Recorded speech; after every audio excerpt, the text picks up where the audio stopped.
Hey, what's up, everybody? Pat here, grateful recovering alcoholic and addict, just like every day, my friends. Guys, please don't forget to subscribe, give the video a like, leave me a message, leave me a comment rather, and share it with anybody who might get something out of it. Guys, look at my new shirt. All right, how beautiful is that? My friend Doug had his father go over to the university and pick me up a T-shirt because he's so proud of me for enrolling in school over there and bettering myself in all the ways that I have, and that meant the world to me, guys. That's really cool, right? And that's the thing, guys.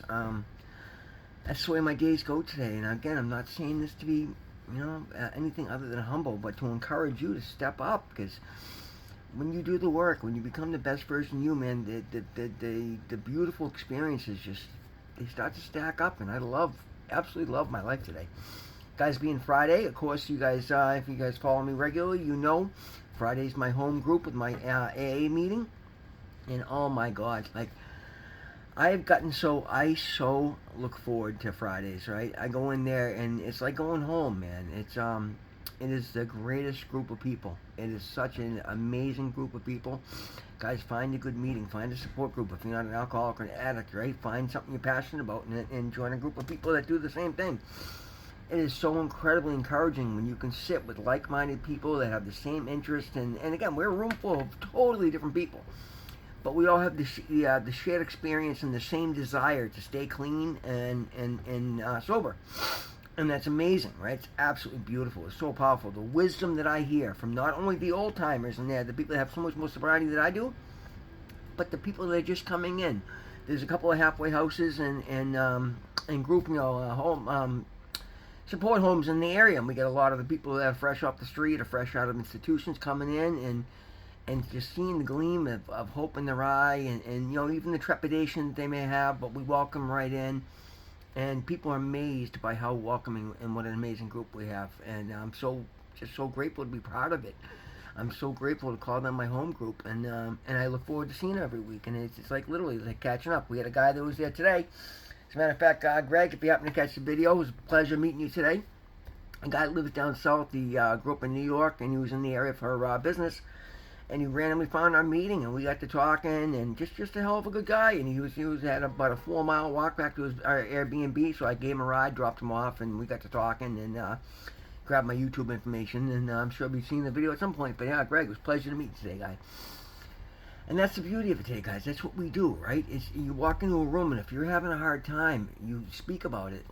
If you just need to vent, then you're gonna have 40 people listening and sympathetic ears hearing you. And if you need something, somebody there is going to have the resource to help you, or at least point you in the right direction. And that's huge. That cuts out on so much guesswork and so much time of suffering that you can avoid. It's amazing, absolutely amazing. Love my home group. Love you guys. Any of you watching, love you all. Guys, the Just for Today NA meditation is fantastic. I love this one. I'm actually really excited for this video today.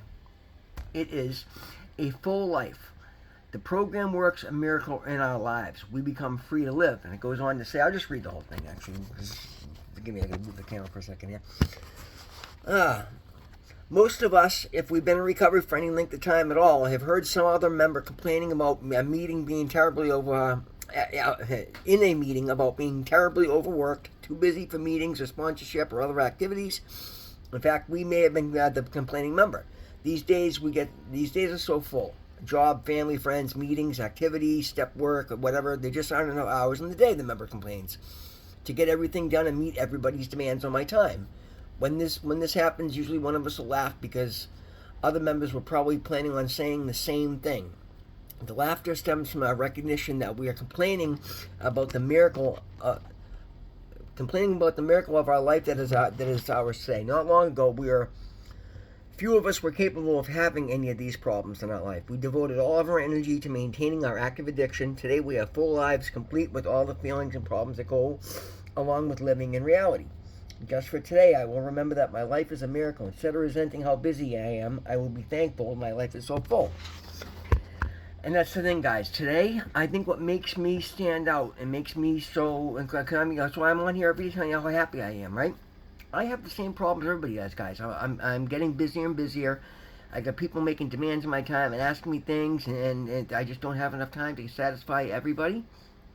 But the difference is, guys, I'm maintaining the remembrance of that. This is amazing to me, right? To be desired, to have people want me to be around instead of hiding, to have energy to go out, to go to the gym, to engage, to actually be able to show up at my therapist, and work with my recovery advisor, work with my recovery coach, go to my AA meeting, get all the customer work done I need to get done, and then have time to make my videos and go out and help other people is such a blessing. And I don't let myself get down on the fact that I'm overwhelmed, I'm overworked. When I get tired, I stop and I nap.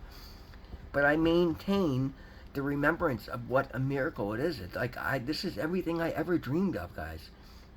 For years and years, I isolated so much, and I lost touch with everybody I grew up in. I haven't talked too much about it, but I grew up out there in Medway, and I just went through so much shit between losing my shop and losing all my tools and becoming such a degenerate and being in such a bad spot that I made so many bad choices that nobody wanted me around. The last night that I spent in Medway, my own mother, her husband wouldn't let me stay at the house, and they are the best. It was literally the night before Thanksgiving. It was a nasty, nasty cold snap it's got to be 14 years ago or more. More than that, actually. And it was literally going to be like 10 degrees below zero the night before Thanksgiving.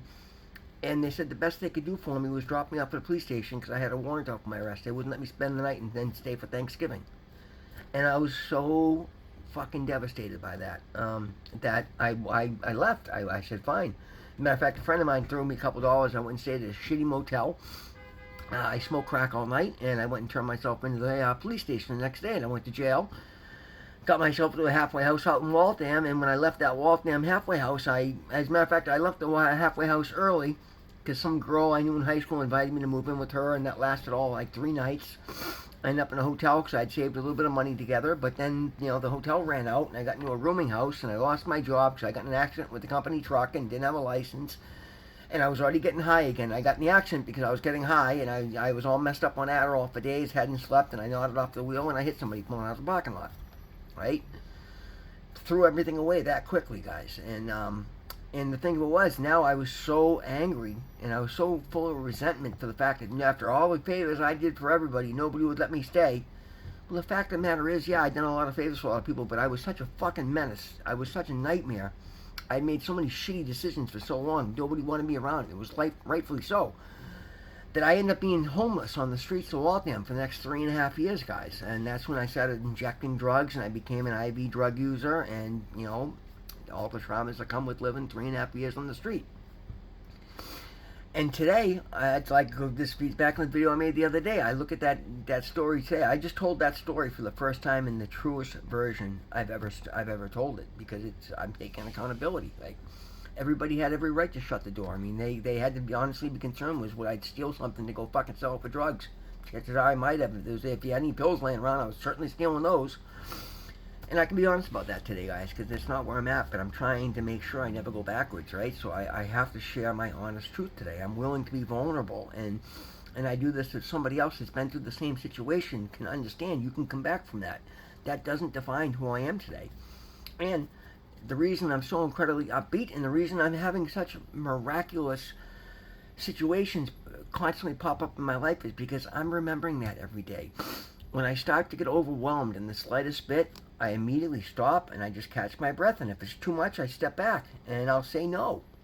And it's the other thing, I could never do that before. And I'd get so overwhelmed and I'd go well, you know what, let me just go get a bag of drugs so I can get through this promise that I made to somebody that I know I can't handle. I don't do that today because I come first. My health and my sobriety are the number one thing in my life, because everything else goes away. The minute I give up my sobriety, I lose everything I have going right now. And for once in my life, I have so much going for me, there's no way in hell I'm going to let anything come between me and my sobriety that keeps that intact. But that's the beauty of it, guys. I keep these things in mind, right? And when I start to get overwhelmed, I literally stop and say, what are you talking about, dude? Think about what you're doing. And when I look at the totality of everything that I'm doing in my life, that I'm so incredibly blessed. I literally consider myself a walking miracle magnet. And that takes the stress of whatever's going on right off my back, because I understand that's the beauty of it, right? And anything that's overwhelming is just another test of the universe to show me that I'm willing to stand up and say no. I'm only human. I'm doing some supernatural things right now because I'm doing it with my hand in God. But at the end of the day, I'm only human, and I can only take on what I can handle, and I have to be able to discern what I can and what I can't do. And as soon as it gets to the point where I'm starting to push the limits of my comfort zone, and that's the only place I stay in my comfort zone is when it comes to not overwhelming myself. Opportunities to step out of my comfort zone, like taking courses at Harvard. Guys, these courses at Harvard are so far over my head. I went to a technical college 30 years ago, right? Now I'm taking, business school courses at Harvard. Like, it's way over my head, but I'm just taking my time, and I take my notes, and I come home and I do more research, and if anything I don't get when I'm in class, I get it afterwards by studying for it. And I'm stepping up, and then I feel incredible. It gives me such a sense of accomplishment. But I'm realizing where my limits are, and I'm working within them, and then I'm finding ways to step out of my comfort zone and step up to the plate and meet the challenges that I'm putting, that God's giving me, that I'm putting first in my life. And that's what it comes down to, guys, right? So literally every day I will remember. Instead of getting upset about any of the beautiful things that happened in my life today, I will remember how miraculous it is that a 30-year active addict, somebody that's been to prison 15 times, died 3 times, spent 3.5 years homeless on the street, now gets to own a business, now gets to take courses at Harvard University, now gets to run a couple of social media platforms and actually be somebody that can be a leader and can show others the right way to do things.